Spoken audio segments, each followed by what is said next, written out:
Jadi di sini saya akan menjelaskan beberapa materi yang membahas tentang hias sebagai metode penetapan hukum Islam. Untuk yang pertama yaitu pengertian hias. Al-hias menurut bahasa artinya mengukur segala sesuatu dengan benda lain yang dapat menyamainya, berarti menyamakan di antara dua benda tersebut.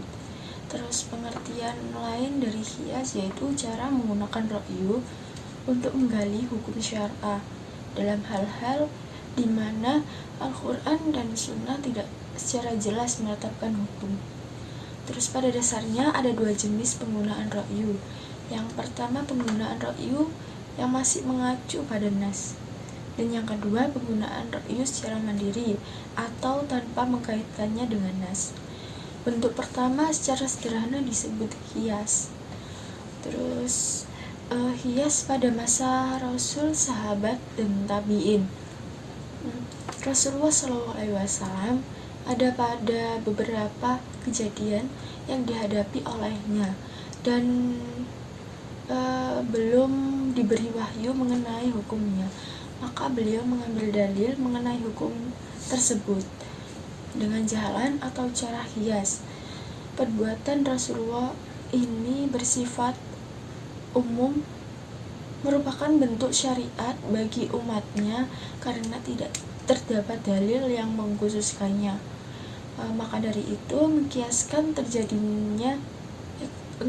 kejadian yang tidak ada nasnya adalah termasuk sunnah Rasulullah SAW. Dan bagi umat Islam, beliau termasuk salah satu contoh teladan dan uswah. Adapun perbuatan sahabat membuktikan bahwa hias juga merupakan hujah syariah. Mereka mengkiaskan kekhalifahannya kepada keimanan sholat, mengangkat Abu Bakar sebagai pemegang khalifah. Terus selanjutnya yaitu ada beberapa dalil kehujaan hias. Yang pertama An-Nisa ayat 59. Wahai orang-orang yang beriman, taatilah Allah, taati Rasulullah, dan taati ulil amri di antara kamu. Kemudian jika kamu berbeda pendapat tentang sesuatu, maka kembalikanlah pada Allah atau Al-Quran dan Rasulullah atau sunnahnya.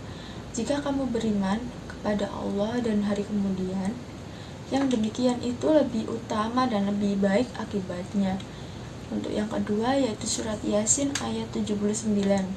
Katakanlah Muhammad, yang akan menghidupkan Allah yang menciptakan pertama kali, dan dia maha mengetahui tentang segala makhluk.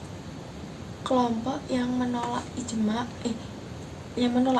hias dan argumentasinya, yaitu kelompok yang menolak hias yaitu ulama Syiah, Al-Nazam, Zahiriyah, dan Mu'tazilah dari Irak, dan yang beralasan penolakan hias sebagai dalil dalam menetapkan hukum syar'ah berdasarkan firman Allah Subhanahu wa taala, hai orang-orang beriman, janganlah kamu mendahului Allah dan Rasulnya.